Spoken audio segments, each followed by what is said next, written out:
Nos ajudar nessa cobertura dessa tragédia na Coreia, está aqui comigo, está aqui com a gente no nosso estúdio, a nossa editora de internacional, a Mariana Catassi.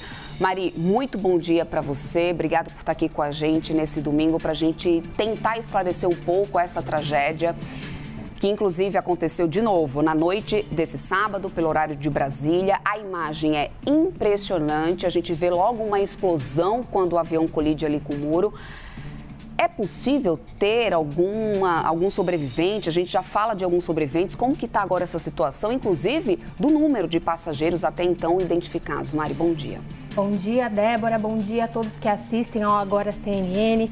Débora, a informação que a gente tem até esse momento é de que 177 pessoas foram confirmadas mortas.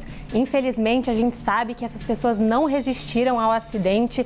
As informações que temos sobre os sobreviventes são de apenas 2 tripulantes, um homem e uma mulher, que foram resgatados com vida na cauda do avião.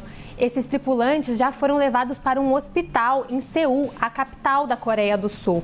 A gente sabe também que entre os passageiros que estavam no avião, o mais novo tinha apenas 3 anos e o mais velho já tinha 78. Realmente é uma tragédia, Débora, e as autoridades continuam acompanhando para ver se a gente não consegue confirmar ali as outras pessoas que estavam no avião. Ainda temos 2 pessoas que a gente não sabe o paradeiro, não sabe se são quando vão ser encontradas, se vão ser encontradas com vida, mas os especialistas afirmam que é muito difícil que as pessoas consigam sobreviver a um acidente como esse. Ainda mais por causa do fogo que a gente viu, ou seja, logo na colisão, primeiro a velocidade que a gente consegue ver, até depois daqui a pouquinho a gente deve, olha só, rever a imagem, é muito rápido a maneira, tipo, a aeronave ela tá de uma maneira assim, sem nenhuma frenagem, ou seja, foi uma colisão muito forte que resulta de cara nessa explosão e sobreviveu a um incêndio como esse. Você vê que a aeronave foi praticamente inteira estraçalhada, realmente já ali de cara nessa explosão.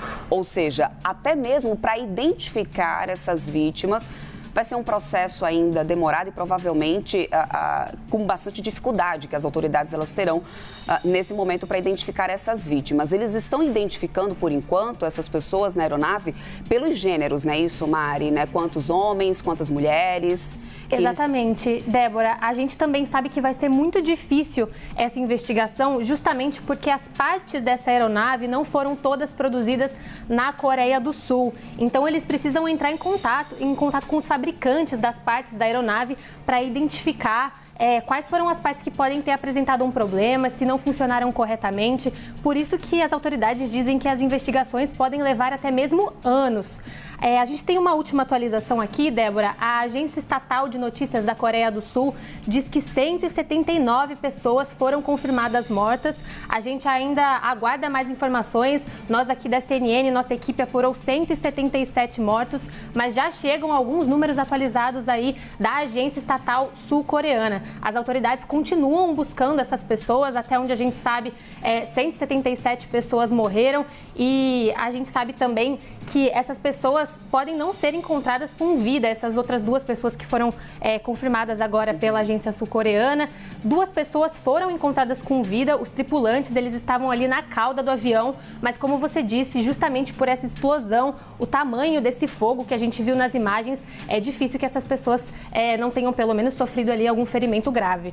Nesse momento a gente também sabe que é importante, claro, a caixa preta do avião, essa que já foi encontrada, mas também é preciso avaliar a condição com que essa caixa preta ela foi encontrada, porque aí, como teve um incêndio, como a gente está acompanhando aí nas imagens, teve o próprio corpo de bombeiros ali local, né, ou seja, do país já atuando imediatamente, mas as condições também dessa caixa preta pode também colocar em risco a qualidade dessas informações para poder a gente entender exatamente o que pode ter acontecido. Até o momento, o que a gente sabe é que essa aeronave teria recebido um alerta de pássaros sobrevoando nessa região. E ela pode, então, ter sido impactada por esses pássaros. Daqui a pouco, a gente vai ter um especialista aqui em aviação para conversar com a gente, para explicar se, por um acaso, essa colisão desses pássaros pode ter interferido realmente no funcionamento desse trem de pouso? Porque pelas imagens que a gente acompanha com a aeronave em alta velocidade e sem o trem de pouso acionado, ou seja, será que isso tudo foi causado somente por causa dos pássaros, né, Mário? Ou seja, são pontos ainda a serem esclarecidos, né? Tudo isso vai precisar ser investigado pelas autoridades, Débora. A gente tem algumas informações que chegaram para a torre de controle. A torre de controle teria alertado o piloto sobre 2 pássaros que sobrevoavam a área, mas ainda não é possível cravar com certeza que essa foi a causa do acidente. Alguns minutos após esse alerta que a torre de controle fez ao piloto, o piloto teria enviado um chamado de emergência, o chamado Mayday na linguagem da aviação. É um código que eles enviam para a torre de controle para sinalizar que há uma emergência, que algo não está dando certo, que eles precisam de ajuda. Então esse sinal foi emitido alguns minutos depois desse alerta sobre os pássaros e logo em seguida a gente viu a imagem da aeronave pousando, deslizando e infelizmente colidindo com o muro.